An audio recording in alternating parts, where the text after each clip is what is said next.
purpose-driven life. Good morning. Sorry, good evening everyone. How are you guys? Kamusta? Welcome to Roundtable. Hey Fritz. Hey Fitz, how are you? Hello, hello. Yan. Malinaw ba yung boses ko? Nako, napakalinaw. Mas malinaw pa sa Ayan. future ko, Fitz. Okay. Hello and good evening sa lahat ng nanonood. Good evening. So medyo nai-stress ako ngayon, Fitz, dahil sa sa outage na nangyayari sa Windows, pero tuloy tayo ngayon. Yeah. Oo, Alright. medyo choppy internet lately. Maski dito sa amin. So just to give you a background kung saan ako galing kanina, I just went to Taal, Batangas, no? And Oh. then straight to Manila. So pagdating ko sa Manila, walang internet. Anong nangyayari? So, but we're here at the round table.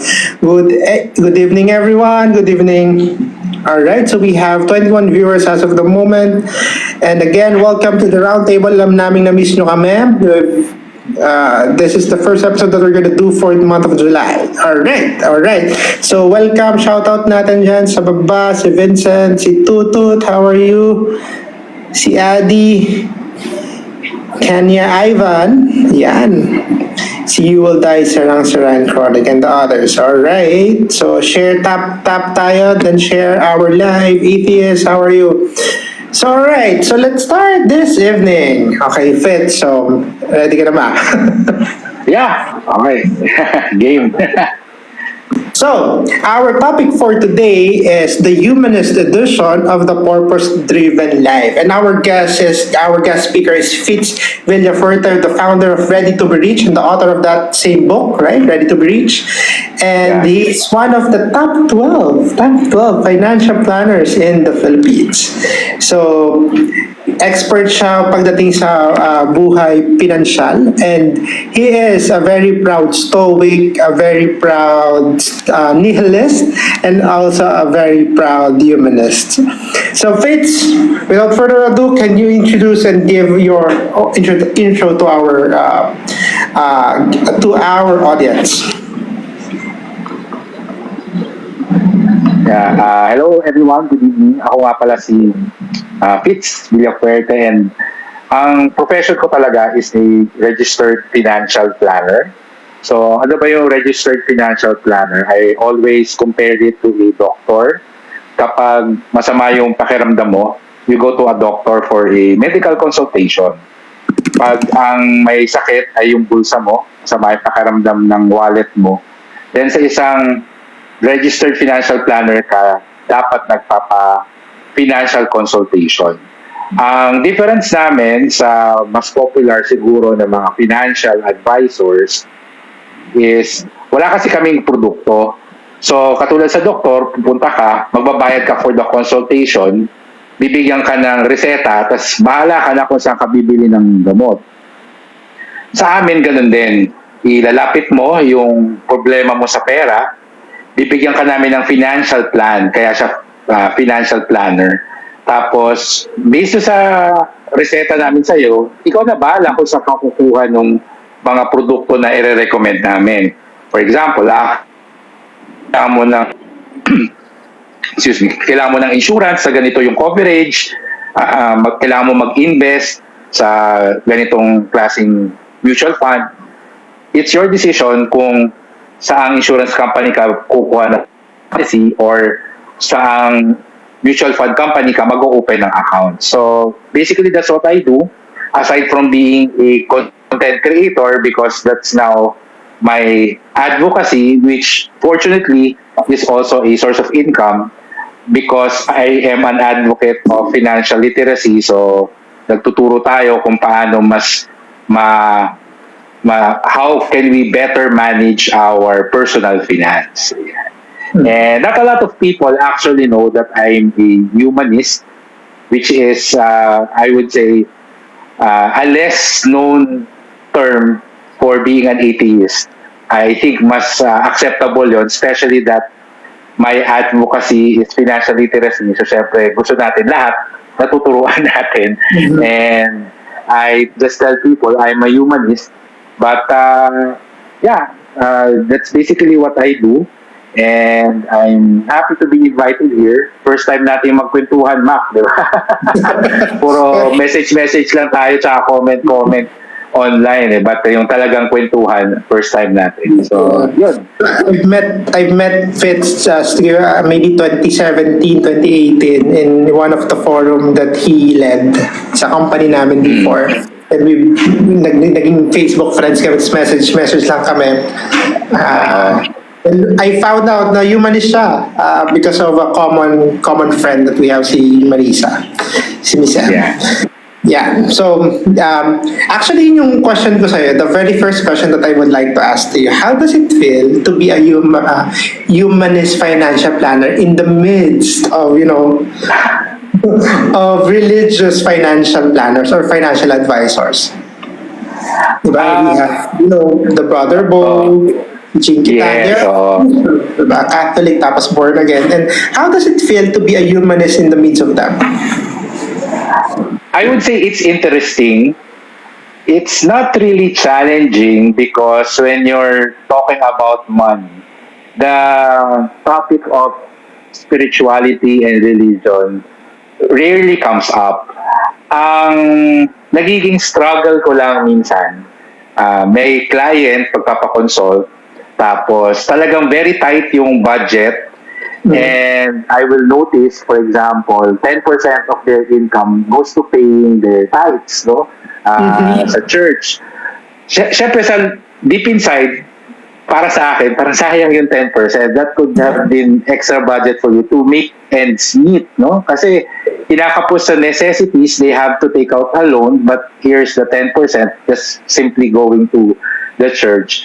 So, depende sa philosophy ng tao, and I have to navigate that very carefully because once na-confront mo siya dun sa belief na yon, medyo nag-hold back, and I'm afraid na yung ibang mga financial advice ko, hindi na rin nila sundin. So, yun lang yung challenging, but otherwise, it's very interesting. And one reason why I say interesting is, for example, I would be invited to a group to teach budgeting or financial planning, etc. So, syempre, the usual, the gathering, it would start with a prayer and all, ganyan. So, I just participate out of respect then, but kung difficult, I would not say na hindi naman siya mahirap. So, I think that's a more appropriate description there. Interesting siya. Buti na kwento mo yan, Fitz. Because the next question supposedly that I have, was there a time na na-experience mo na yung isang client mo or isang nangingi ng advice sa'yo was talking about, the tithes, the giving to the church, and na-mention mo na nga na there are clients na ganun nga. Meron bang time naman na you have to cave in dun sa mga bagay na naiisip nila when it comes to their budgeting since it's their money naman dun, diba? Yeah. Ang usual na strategy ko is, I also kinda put myself dun sa shoes nila, and then medyo gentle yung pag-introduce ko ng concept na actually, kasi I've also tried to understand why they do that. Diba? So, minsan sinasabi ko na lang na, I think kung hindi ka makakapagbigay ng tithes, God would understand. Yun na lang yung sinasabi ko. But if there's really no other way to meet their ends meet, make their ends meet, I would first try to suggest na siguro baka may pwede kang ibenta, try to find extra income, etc. Yun yung huli kong tinatouch, no? Yung donate nila sa church, yung tithing nila. Because I do understand how it can be very emotional for them to sacrifice that because it's part of their values na rin eh. So, pagdating kasi sa pera, I think finance is very emotional. So, we don't want to add, we don't want to point out the cognitive dissonance that they have kasi masakit yun. So I just try to go around. I just try to go around their belief system because from experience, I am able to help them get things done. No, there are always other solutions. It's just that this is the easiest solution, pero masakit ito sa ego mo. So itong mas mahirap ang gagawin natin para mas mas motivated ka gawin to kasi hindi ito masakit sa utak mo, no? So ganun lang. But I do point them. Pinakamahirap mas. Oo, di ba? Instant yun eh. O sige, hindi na muna ako magbibigay ng tithes for the next few months kasi pambabayad ko ng utang. Pero ayaw nila. So, hanap ka ngayon ng extra income, di mag-freelancer ka, find extra work so that you can pay your debts, di ba? So, I tell them that this is the easiest solution, but of course, this is part of who you are. If you are not willing to sacrifice this because para sa'yo, this is really the top priority, then you have to accept na mas mahirap na path yung dadaanan mo. And religious people, I would say, sanay na sa hirap. So, sige, yan ang gusto mo, edi okay. Yun. So do you think it's something good? Maganda ba yun na they do that to themselves tapos sinasanay nila yung sarili na maghihirap because of their belief system?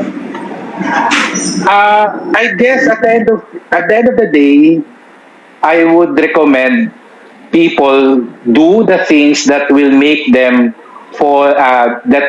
sleep soundly at night. Kasi sabihin na natin na na-convince ko sila na i-give up nila yung pagbabayad ng tithes. But deep inside, meron silang guilt feeling at hindi sila makatulog sa gabi. Ayoko rin mangyari sa kanila yon, di ba? So, mas makakatulog sila. Oo. Mas madali sila makatulog knowing na hindi sila lumabag dun sa belief system nila. But they just have to face I would say, the stress and the anxiety of trying to find extra income rather than managing the guilt that they are feeling because hindi nila ginagawa yung utos sa kanila nung pastor nila or something like that. So, it's really a balancing act. Yeah.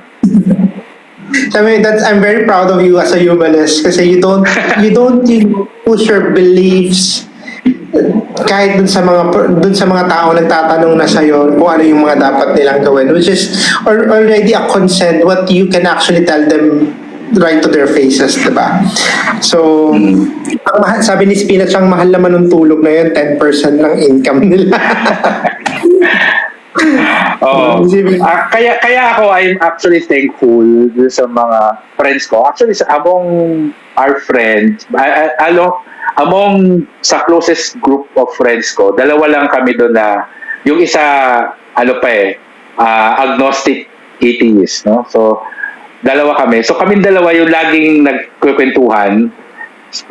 Especially me, sinasabi ko sa kanya yung mga frustrations ko dun sa ibang mga clients ko na yun, katulad ng sinabi ko na ang dali-dali ng solution doon sa problema niya pero hindi ko may advice or na gawin kasi nga lapag sa beliefs niya sa beliefs. So, I guess it also helps me na meron akong kakilala na nakakakwentuhan because when I am in front of these people, mas na ma-manage ko rin yung yung personality ko, yung beliefs ko, hindi ko nai-impose sa kanila because yun, we try to be as empathic as possible, no? We put them in their shoes. Kaya yun. Pero kung kung atheist yan, tapos tatanungin mo siguro si brother mo. Kasi si Chingy bibili ka na. Actually, I did practice that. No, I was already an atheist. Tapos nabasa ko yung libro ni ni Chinkitan regarding, tas nakalagay nga doon magbigay ng 10%. So, wala naman akong religion. Sabi ko, saan ako magbibigay? So, ang naisip ko, yung 10% na yon ibibigay ko sa isang non-government organization. So, naalala ko, may nagpaaral sa akin nung high school ako, nung college ako, binibigyan ako ng allowances. So, dun ako nagbigay. Though it is a religious organization, but it's not a church. So, it's just a way of me giving back to them. But I still use the 10% but not entirely in a religious context. Diba? Pwede rin ganon. Pero it's something that your conscience cannot take pag hindi mo ginawa. So, magandang... Yeah, on that note, I always teach naman na yung pera natin, hindi lang yan para panggastos, no? Of course, you can also use that to help others and make the lives of other people better. Siyempre, ang first na nasa list dyan yung mga family natin, loved ones natin. But beyond that, if meron ka naman talagang surplus of wealth or money, then you should use it to help other people. And not only because it's quote-unquote the right thing to do, but if we're going to look at, sabihin na natin na selfish, quote-unquote din, selfish motivations, it's one of the research-based ways to be happier. So it gives us a better sense of well-being when we are able to help others. So yeah, not necessarily donating to church, but organizing medical mission among your friends, diba? I have a friend na tuwing birthday niya, nagpapa-feeding program siya dun sa barangay nila sa probinsya. So, those things, of course, you are using your money to help other people, but in a way, it also helps your sense of well-being. So, hindi lang naman natin tinuturo na ang pera para sa sarili mo. We don't want you to be selfish about your wealth, because that's not the sole reason why you have money. No, it's also good to help other people through the income or whatever you have. So the reason I asked that is that I'm actually presenting FITS as an alternative financial guide for everyone, lalo sa mga humanists dyan na naghahanap ng mga financial thoughts or financial advices na hindi sinasamahan ng religiosity or ng spirituality. So here's FITS for us, everyone. Very pragmatic, very scientific, very reasonable, very humanistic yung approach ni Fitz, no? Pero that is actually not the reason why, or the main reason why we invited you to be here in the roundtable, no? So just to give a background, Fitz, the roundtable is an atheist humanist platform here in TikTok. So we present the world, or our views of the world in terms of many things: philosophy, religiosity, and of course yung katulad nito, mga practical na guides with regards to living. And one of the things na laging tinatanong sa mga humanists, sa mga atheists, ano ba ang purpose ng buhay mo? Kasi they thought that the purpose can only be given by something spiritual and something very directly coming from their books, holy books, diba? And kung matatandaan mo, Fitz, I'm not sure, definitely contemporary naman tayo, diba? Kilala mo yung book na Purpose Driven Life ni Rick Warren, diba? So sabi doon, the purpose of life is to really praise God and obey God, diba? Be happy, be joyful in the presence of God. So, sa ating mga humanists, sa ating mga atheists, ano naman yung purpose natin? How do we find our purpose? And how do we find our passion? And the reason why I invited Fit is that meron ako nabasa na interview mo regarding passion. So, passion. Yan. So, can you... It's a Rappler, no? Yeah. Yes. Hello? Ayan. So can you explore more on that topic, Fitz? Yeah. So, On your point. pagdating kasi sa purpose in life, I'm more of I'm a nihilist or nihilist. Ang ibig sabihin nun, I believe that life has no meaning. No? We don't have a single purpose in life or wala tayong common purpose in life. And it's really up to us to define ano ba yung meaning ng buhay sa atin and ano ba yung gusto nating maging purpose sa buhay nito. When I try to explain that concept to my friends or someone who I recently met, ang sinasabi ko, imaginein mo yung buhay natin para siyang manok, no? Chicken. And magluluto ka ng ulam for the night.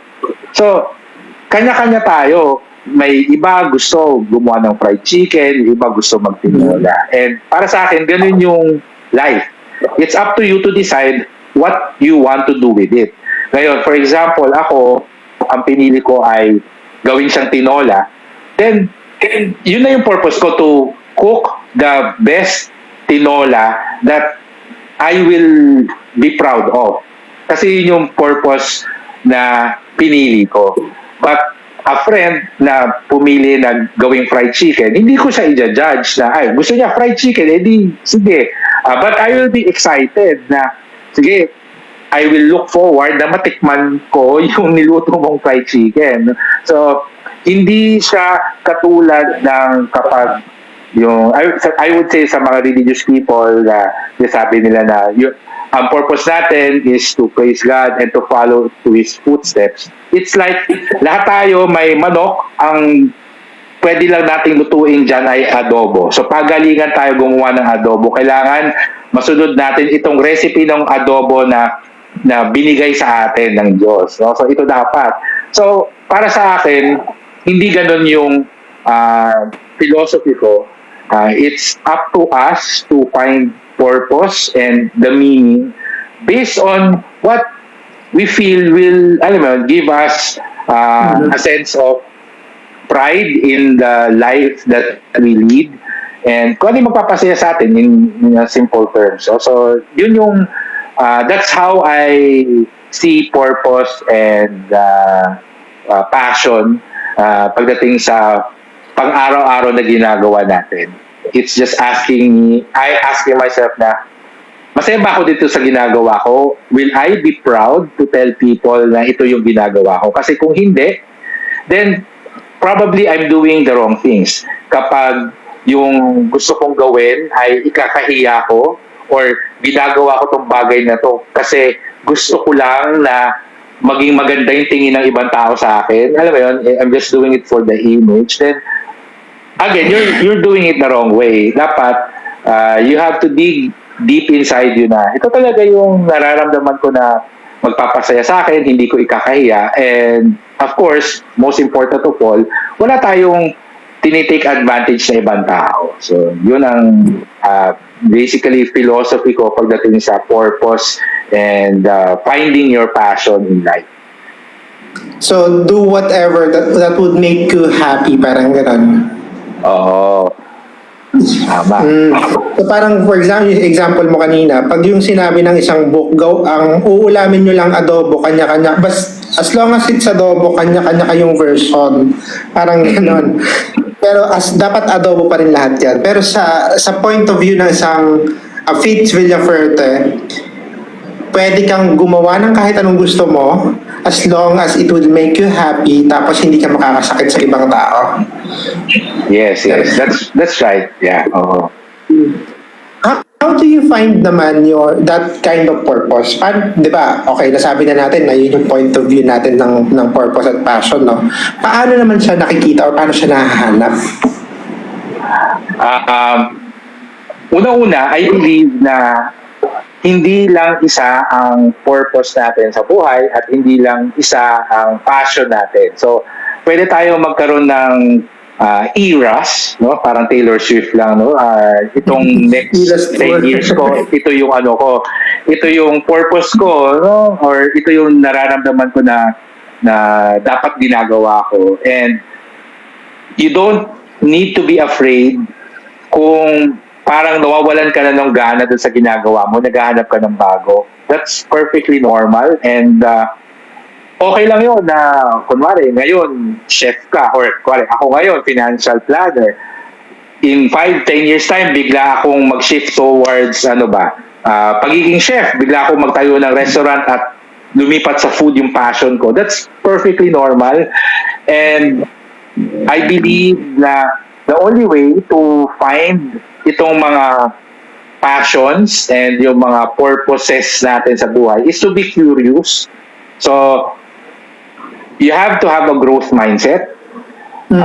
Hindi ka dapat maging complacent na okay na ako, no? Kasi once na sinasabi mo sa sarili mo na okay na ako, wala na akong kailangang malaman, then nagiging stagnant yung personality mo, and baka you're missing out on something that could make you feel fulfilled in life. So, be curious, go out there, participate, and if something catches your interest, i-explore mo siya. Exploring or being curious doesn't mean na magkukumit ka na kagad dun eh. Nauso yung pagbibisikleta, especially during the pandemic. It got me curious.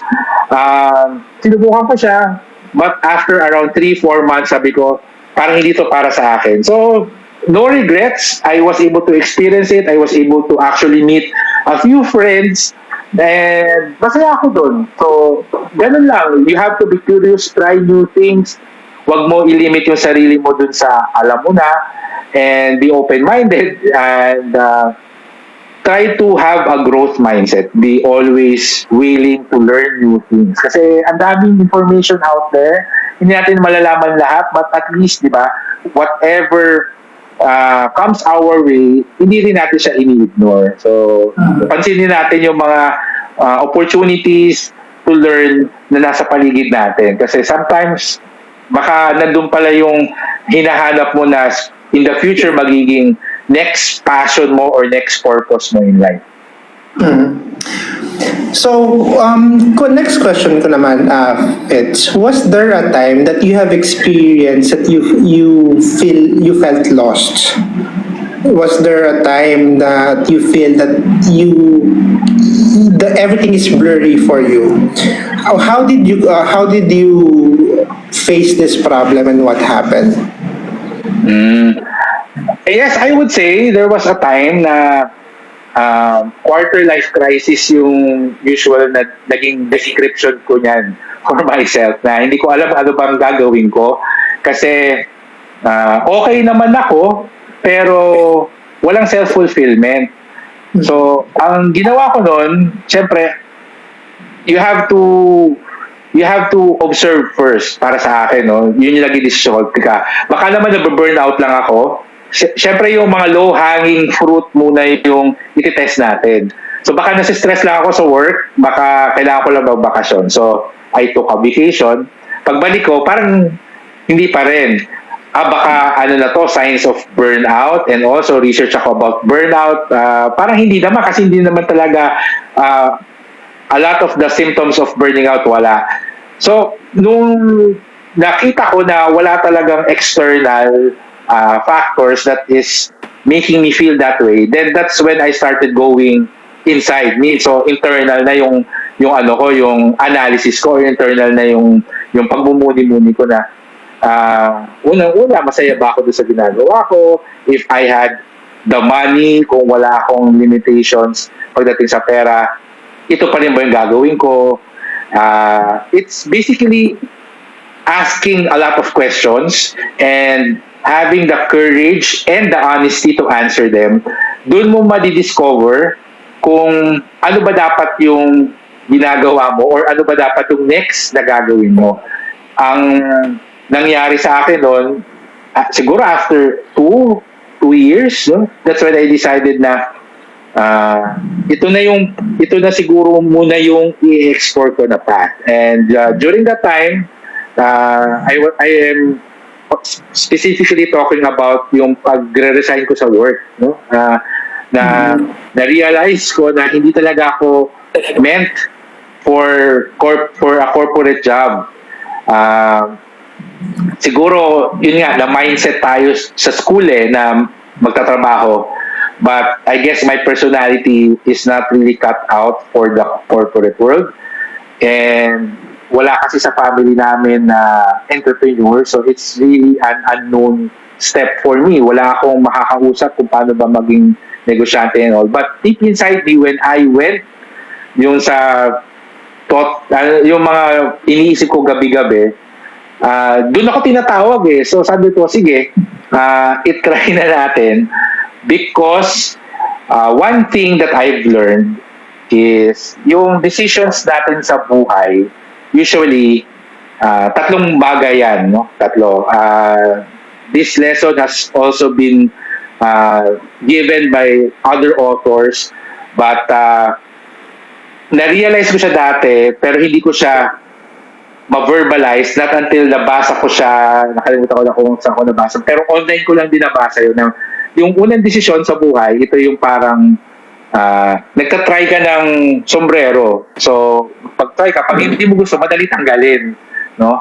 Tapos, meron namang mga desisyon sa buhay na it will take time to correct it kung ayaw mo. For example, nagpagupit ka or nagpakalbo ka. So, kasi hindi mo nagustuhan, hindi mo immediately makokorek yun. Pero, hintay ka lang, di ba? Your hair will eventually grow out, no? Kung hindi mo gusto yung hairstyle mo, pasensya ka na lang muna, pangit yung itsura mo for the next few weeks, no? Hindi naman. Tapos yung third decision, it's like getting a tattoo. Yung decision na yon, walang balikan yon, no? It's permanent. So, whenever I am deciding on something, on what I want to do in life, kapag hat siya or hair type of decision, mas brave ako.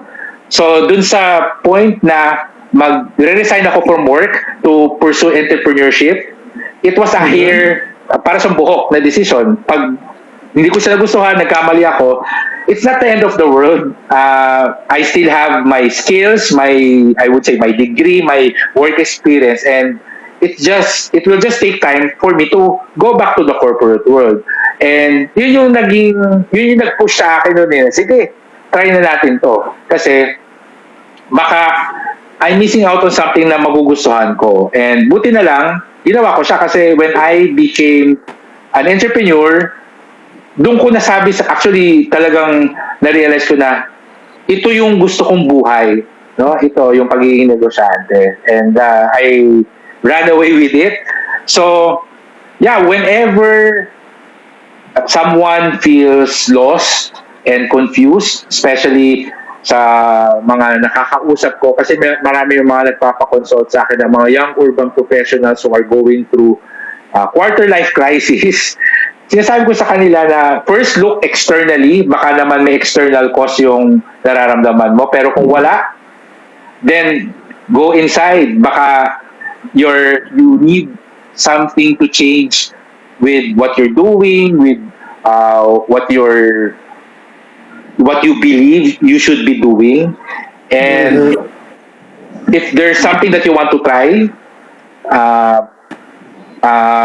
idaan mo siya dun sa lens ng ano ba yan, sombrero ba yan, haircut ba yan, or tattoo, no? Siyempre pag it's a type of decision na yung hat or a haircut, then I would say na push mo na yan, no? Kasi it's not a permanent, the consequences are not permanent, and life is there. Your life will give you a lot of chances to bounce back kung nag-fail ka man dun sa decision na yun, or if you made a mistake dun sa decision. So, ganun ko siya ni-navigate nun, and I would say I was lost, but I am happy na, alam mo yun, I was able to get unstuck. Yun yung term ko nun I was stuck for 2 years. I was questioning everything, but yung questions was were the ones that helped me get unstuck as well. Yung having the courage and the honesty to answer yung mga tanong ko sa sarili ko. Yeah. So parang lumalabas, you've used your deductive reasoning to find out what's happening. And then after you find out, you do your introspection, then you do your inductive reasoning. Inductive reasoning to move forward. Kasi kapag deductive reasoning lang, you're only going to get stuck in knowing what's your problem but not knowing how to move forward. Diba? Parang yun lagi yung nangyayari sa mga mahilig sa deductive reasoning lang. They are there but they cannot move forward. Tama? So, introspection but you also have to move forward. So, yeah. That's a very, very wise thing to say, Fitz, and I really appreciate that one. Before we proceed, let me just remind our audience that we're going to have our question and answer. We'll have someone, we'll have Lady. Lady, you're there? Can you hear me? Sige, magsasalita lang yan si Lady. Yes, Kuya Mac. Ano yun? Yeah, yan si Lady. So Lady is our host today. So we'll have someone, we'll accept people to ask questions too. They can come up. Yeah, so ayan. Pwede na kayo mag-request to join, guys, then we'll have Fitz answer question. Okay, one question lang, ha? Okay, guys, mag-request na po kayo. Parang may ikaw na ata ang mauuna, Lady. Ay, Alam ko may question hindi, ka. okay lang. Mag-chat ko na lang siya later. Nahiya ako. Okay. So, Fitz, habang wala pa, ako may other questions pa ako. I really would like to get an answer from you. How do you see yourself as a humanist financial planner, as a humanist professional financial planner? How do you see yourself contributing or helping the community itself, the humanist community, the atheist community, to move forward with this kind of issues that they are having, practical issues, economical issues that they have, diba? How do you see yourself on that community? Your place in that community? Para sa akin, it's really about the advocacy of financial literacy. And whenever groups, no, or companies invite me, yun nga, very, laging may naka-incorporate na religion, no? Which I think is na-feel na-leave out. Number one, yung mga ibang religion, kuwari yung mga Muslims or yung mga less popular religion. So, hindi sila nakaparticipate and for example, yung kay Bo Sanchez na program, syempre medyo exclusive lang siya sa mga Catholic di ba? Sila yung may access. Napakaganda ng mga information nila, napakaganda ng mga financial education program sila. So, paano na nga lang yung mga humanist, yung mga agnostics, atheist, and paano yung mga ibang religion? Kasi may kilala ko, Buddhist, no? Hindi nila alam na meron palang ganong klaseng type of opportunity. So, me,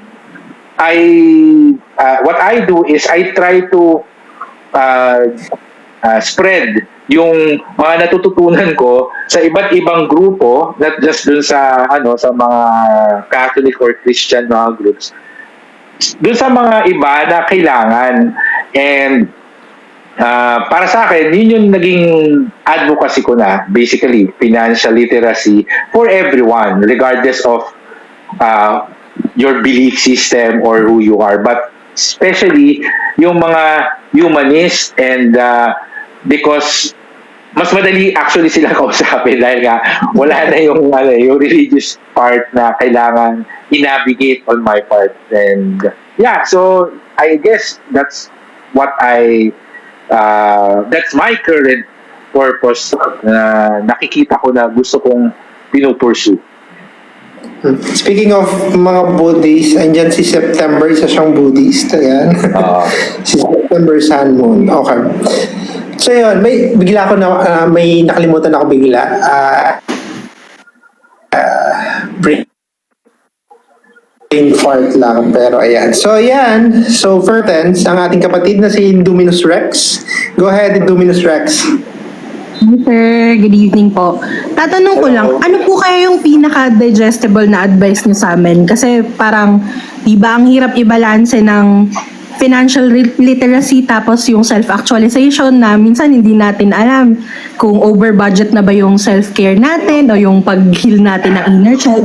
Ano po kaya yung pinaka-digestible, madaling intindihin in terms of percentage or number na ito lang yung pwede mong gastusin muna, ganon, or ano po kaya yung madali lang, ganun. Yun lang po. Thank you. Yan.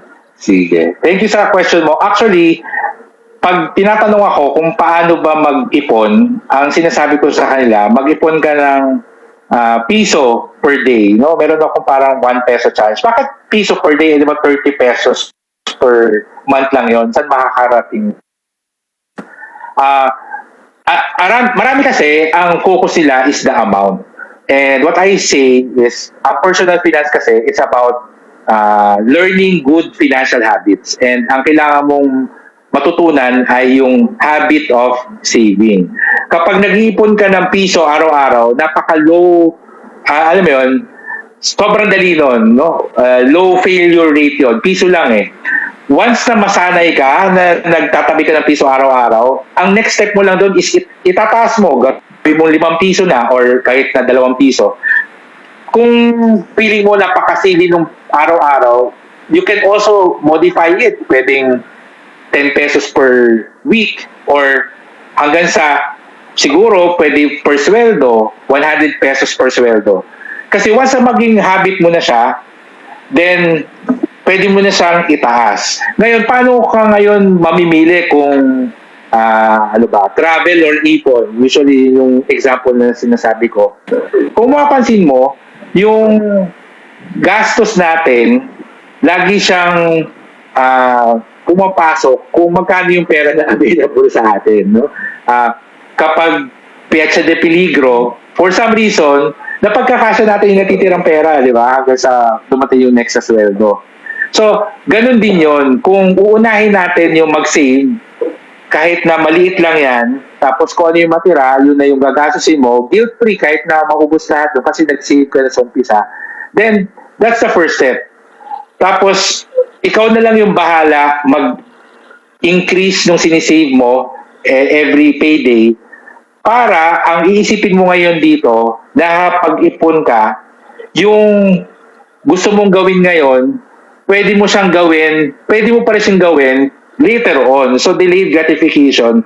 But ang bonus doon, mas grande or mas maganda yung pwede mong gawin. For example, gusto mong mag-Boracay this summer. So, pwede kang bumili na dahil may seat sale. Pwede kang pumunta ng Boracay next summer. Pero, isipin mo, what if sa Maldives ako mag-beach? So, kailangan mo mag-ipon. Yun ngayon yung motivation mo na, sige, I will learn the habit of saving, tataas ako yung sinisave ko kasi ayoko lang mag-Boracay, gusto ko mag-Maldives. So, it's really about your personal decision na ano ba yung mas gusto mong gawin. But, ang pinaka-foundation yan is learning the habit of saving by starting small and then i-increase mo siya. So, wag kang magigilty. I believe personal finance is personal. So, wag kang magigilty na gusto mong mag-Starbucks araw-araw eh. Okay lang. Yung mga ibang personal finance gurus, di ba? Sabi nga, ang mahal-mahal mag-Starbucks. Dapat magkape ka na sa bahay, mag-3-in-1 ka na. Ako, ang advice ko din usually, kung pinapasaya ka nung Starbucks, then go ahead. The thing is, you have to be honest with yourself. Ito lang yung pera ko and I have to choose kung saan ko siya ginagastos. Kung pinili ko na gumastos or bumili ng kape sa Starbucks, it means na meron akong pera na hindi ko mabibili. And you have to be okay with that.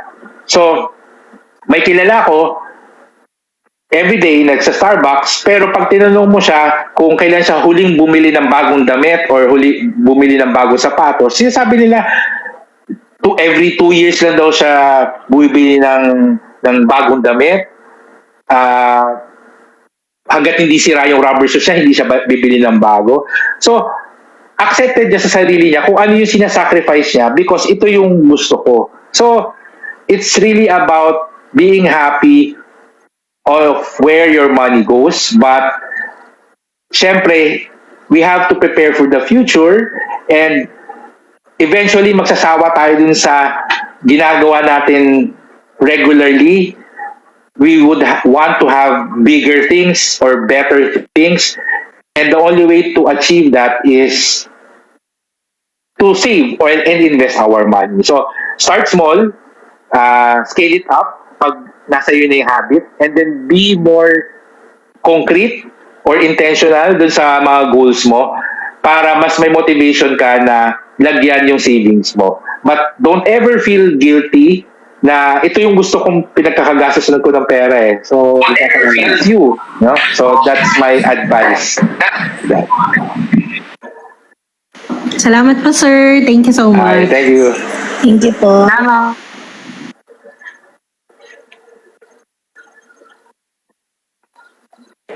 Okay, thank you, Indo.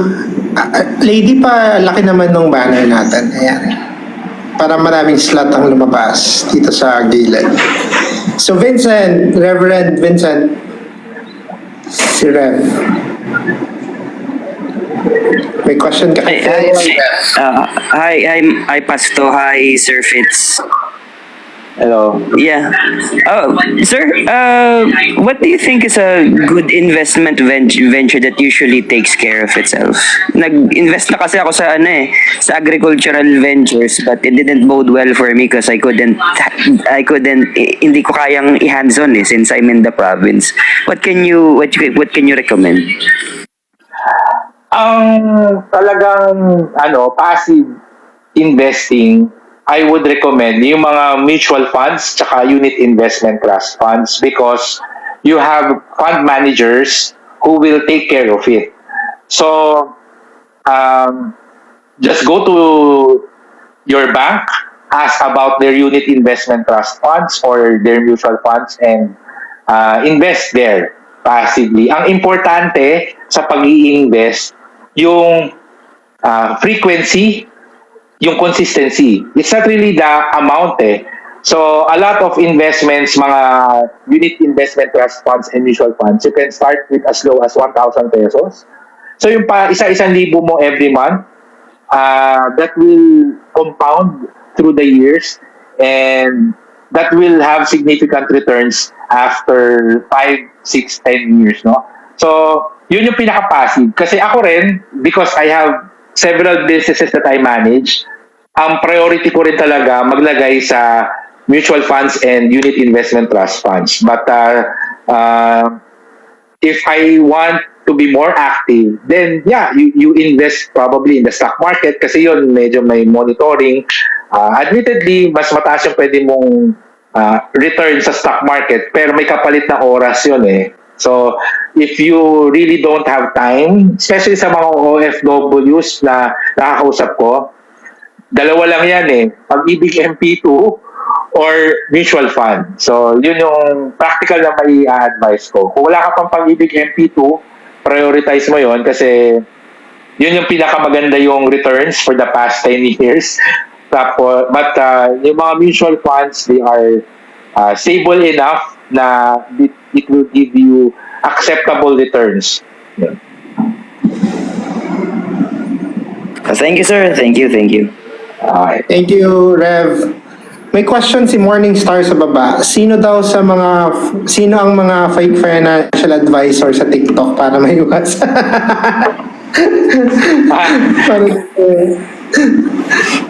Wala akong ma-recommend Lahat sila very religious So, actually, ang advice ko is listen to all of us, tapos kunin mo yung mga common lessons that we say, tapos yun yung sundin mo. Kasi, ang ang nangyayari, usually may lalapit sa akin, kasi sabi ni ganito, ganito dapat. Sabi ni ganito, ganito dapat. Ang sabi ko sa kanila, minsan kasi you have to understand where they are coming from. So, kunwari, pag tinanong mo ang isang stock market person, katulad si Marvin Guillermo, kung ano yung best investment, sasabihin niya, stock market. Pag tinanong mo si Carl D, kung ano yung best investment, which is a real estate guy, sasabihin niya, real estate. So, tanungin mo lahat, pakinggan mo, kunin mo ano yung common. And, tingnan mo rin kung ano yung acceptable or accessible sa'yo. And yun yung sundin mo. Kasi you cannot just listen to one person. Tanungin mo kaming lahat, we will always say that the first step is learning how to save. So, that must be a universal, quote-unquote, universal lesson about personal finance. Sigurado ko na, yun yung dapat na first step mo. When it comes to where to invest, listen to all of us, tingnan mo kung ano yung mas makakakuha nung loob mo, then do that. Because we cannot just accept kung ano yung sinabi ng isang tao tapos yun na kagad yung gagawin natin. No? But yeah, so marami, when it comes to being a humanist, parang ako lang yung open or out about it. So expect na merong may sprinkling of religion and spirituality do sa mga iba na mga financial advocates online. No? Pero kasi I'm good friends with Randall Pyongson, Marvin Guillermo, sila Efren Cruz na ito, lagi may prayer before mag-seminar, no? Ganun level yung mga yan. So, yeah. So yun, Morningstar, yun. So, sabi ang message doon ni Fitz, test mo daw lahat. Pakinggan niya lahat, no? Oo. Tapos, don't be frustrated kapag may mga sinasabi sila na parang hindi okay sa'yo.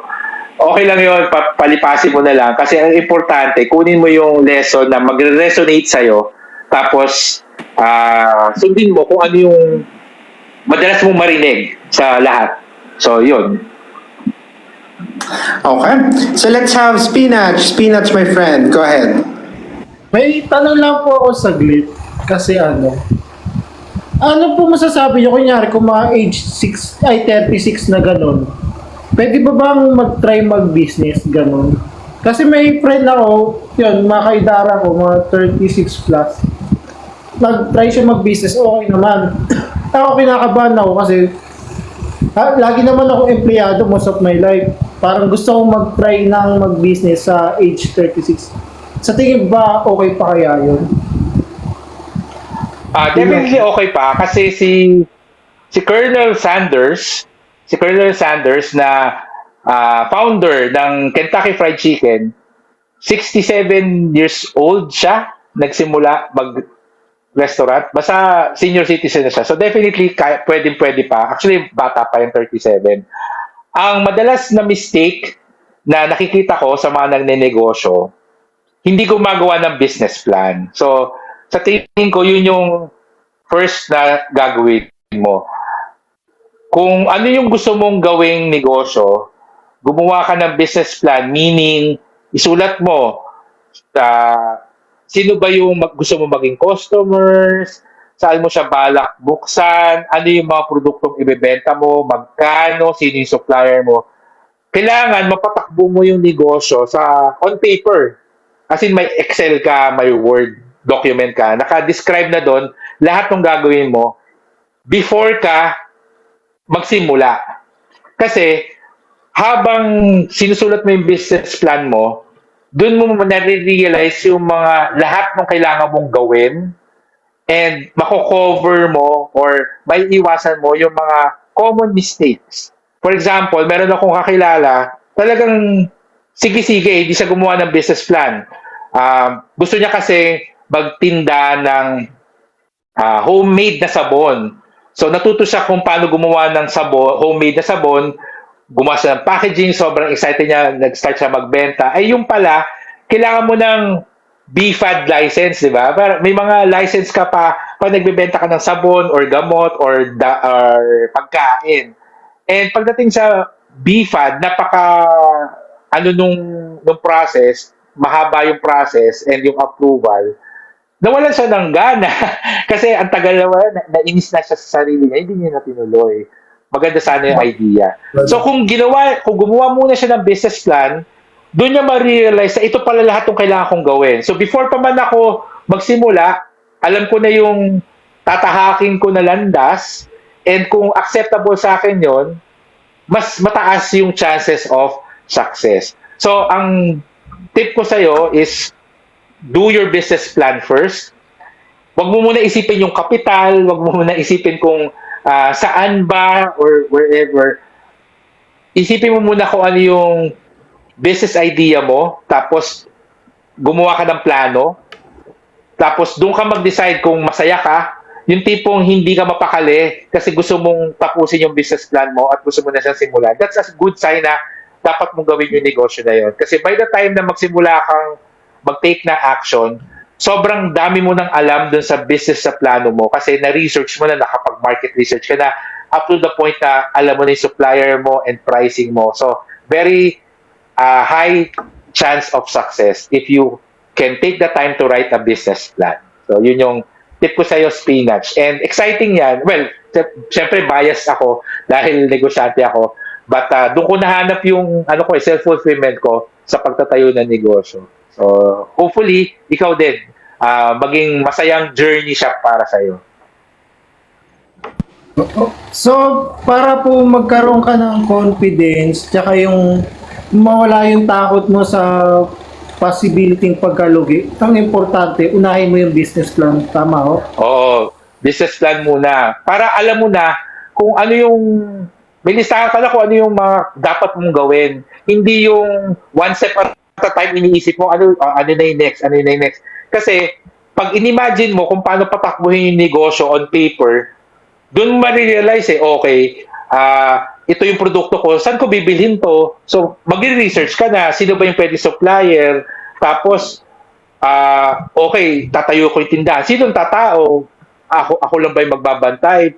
Paano nga ba mag-apply ng business permit?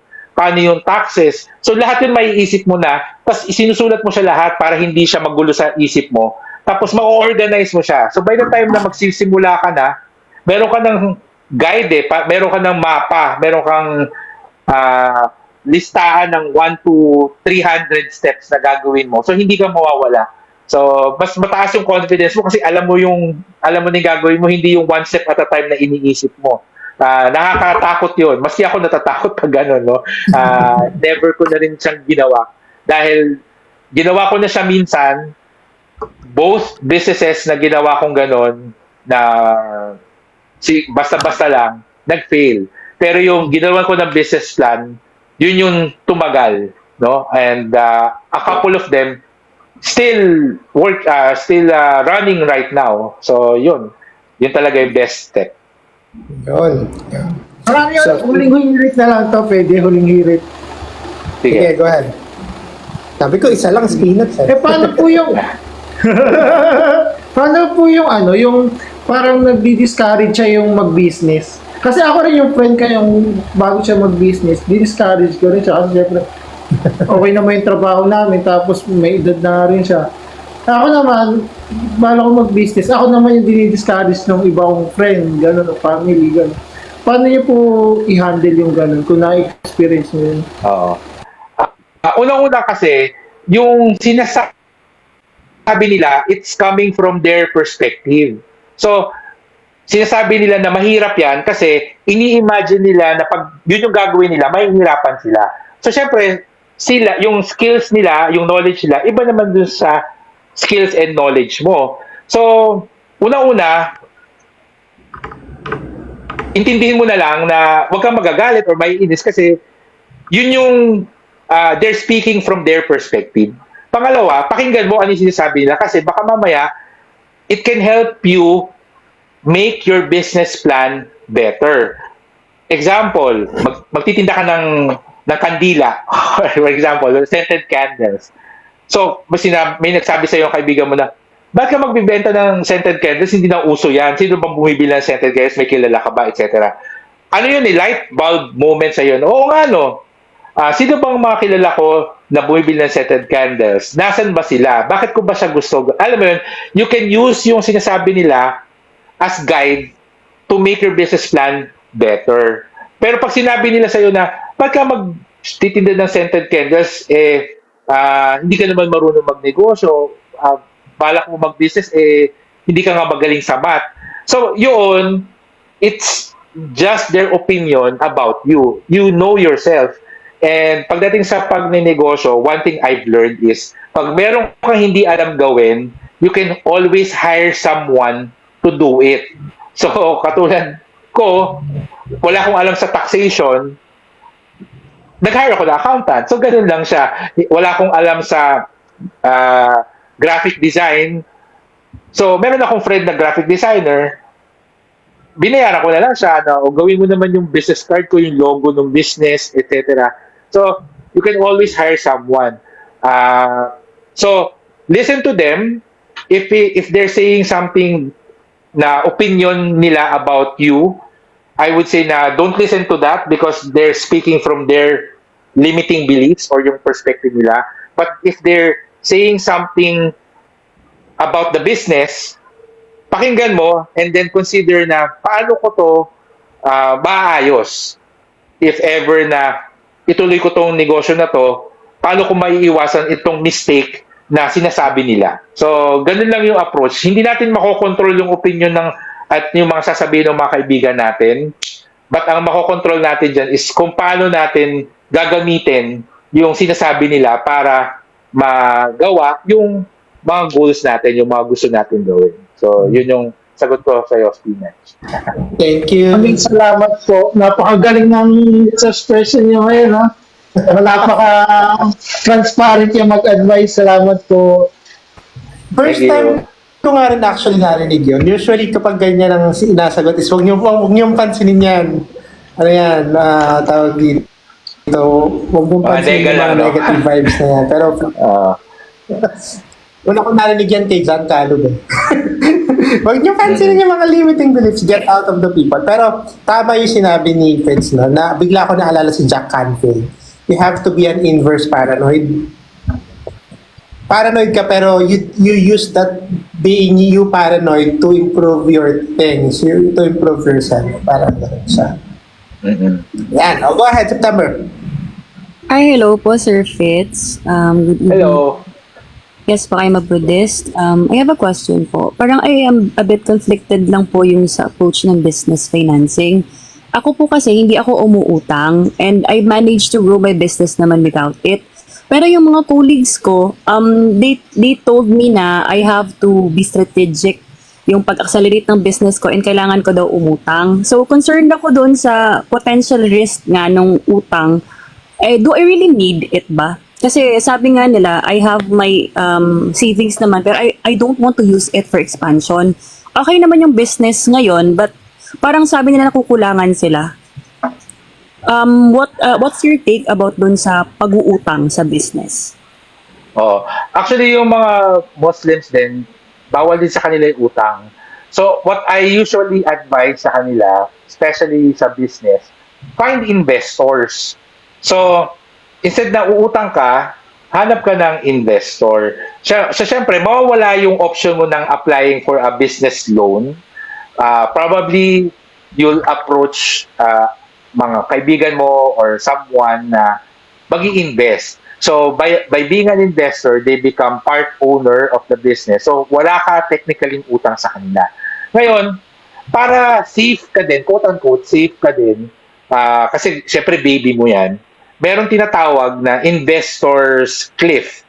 For example, mag-invest sila, maging part owner sila, pero meron kayong terms dun sa agreement ninyo na owner lang sila for 5 years. After 5 years, you will have the option to buy them out na hindi nila matatanggihan. Alam mo yun?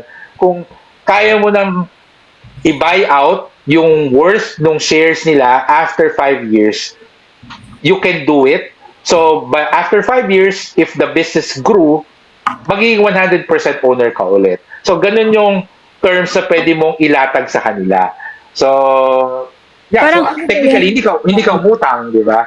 But you had investors. Sir Fitz, yung investor, Expand your business. meron silang kinikitang parang 5% or 3% sa revenue mo. Di ba yun yung about investor? Depende kung ilang percent yung ibibenta mo sa kanila. No? Yeah, okay. And ang maganda dyan, ikaw yung bahala. No? So, for example, for 1 million pesos, mag-invest ako sa business mo, you will give me 10% of the business. So, take it or leave it. You don't have to justify sa akin bakit naging 10% yung 1 million. Kasi negosyo mo yan eh. You don't need to look only dun sa ano ba yung assets ng company, ano yung kinikita niya. Kasi there's such a thing as, there's something called sweat equity. Alam mo yun, yung pag-sweat as in pawis. So, sweat equity na yung hirap mo na ininvest na sa business, yung business idea, yung pag-iisip mo nung pangalan, etc.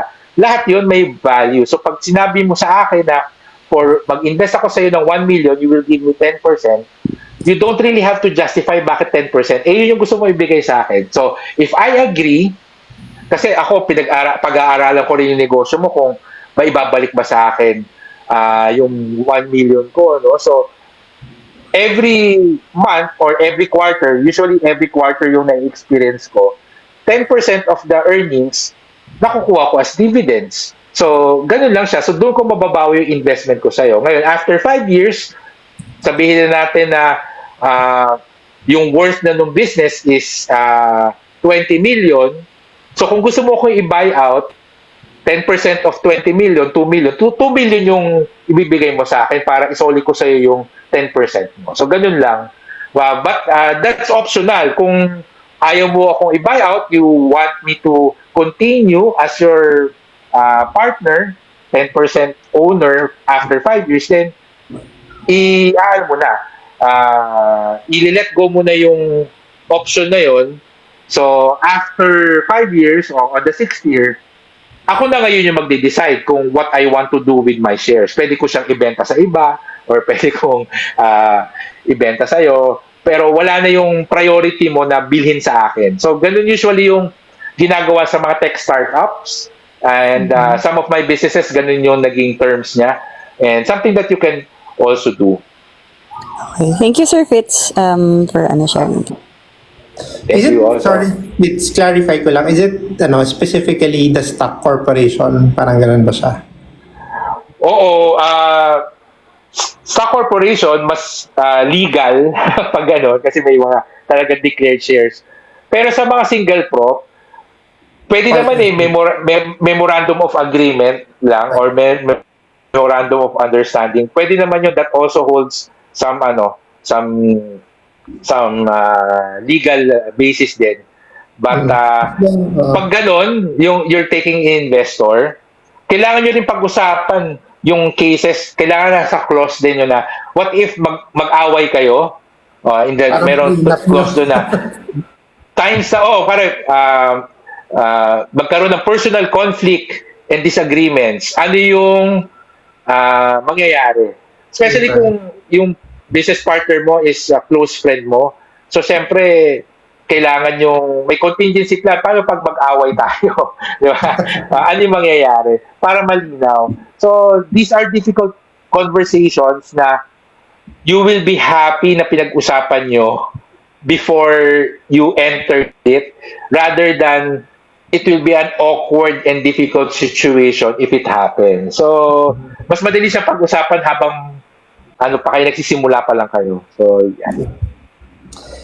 So may follow-up question si Morningstar. Nakakarami ka ng Morningstar, Is franchising a good investment if you don't know much about business you want to go into? Definitely yes, pero ang franchising mahal. So, kailangan marami kang kapital. Just a comparison, meron akong friend, nag-franchise siya ng laundry shop, 650,000 pesos yung nilabas niya for the laundry shop. 3 washing machine yon. After nung 5-year niya na franchise contract, sabi niya, hindi niya na i-renew yung franchising ano niya, subscription. Gumawa siya ng laundry shop niya, sarili niya, kasi alam niya na kung paano i-operate. 350,000 lang yung cash out niya. 5 years after na yun. No? So, ganun kalaki yung difference. Kasi, when you're franchising, yung franchise fee, you are actually paying for the intellectual property nung pag-iisip nila ng sistema.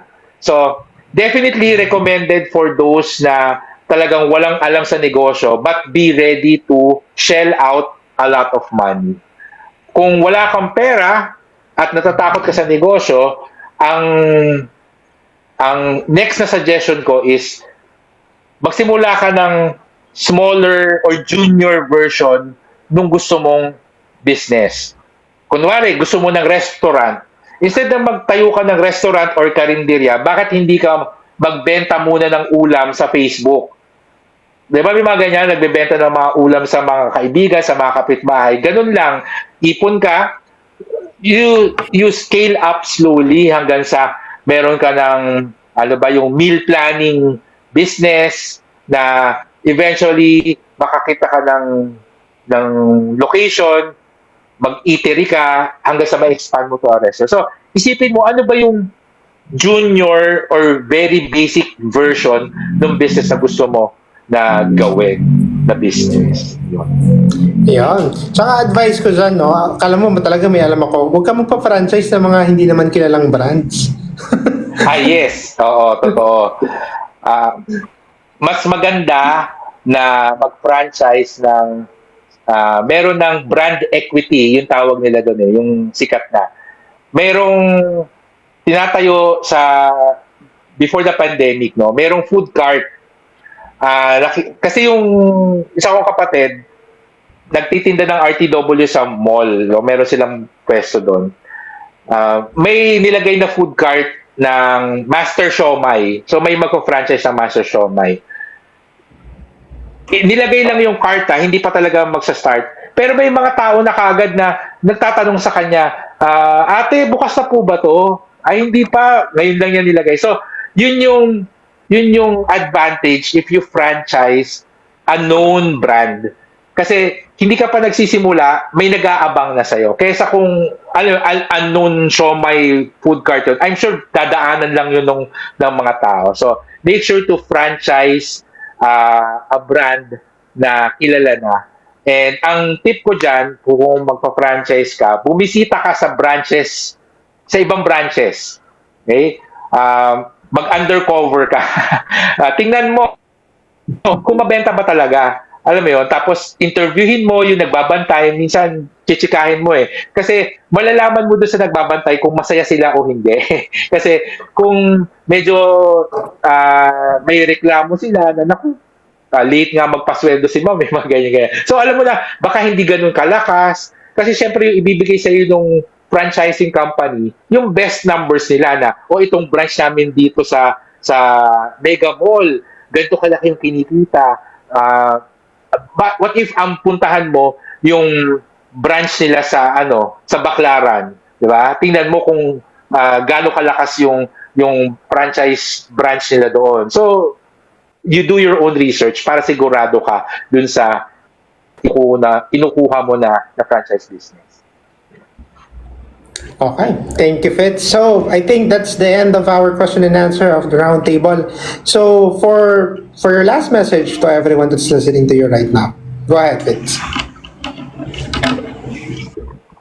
Okay, so maraming salamat sa lahat ng mga sumali sa atin, nakinig at nanood. And I hope ay marami kayong natutunan. And of course, nandito lang tayo sa TikTok at Fitz Villafuerte. Medyo, ako sinasabi ko, boring yung TikTok ko, pero buti na lang marami na nagpa-follow at saka nakikinig pa rin kasi we really talk about personal finance. And hindi tayo Gen Z na marunong magsayaw. So, it's all about, talking head lang yung aking mga videos, but kung tsatsagayin niyo siya, I'm sure marami kayong matututunan. So, maraming salamat sa pag-imbita sa akin dito.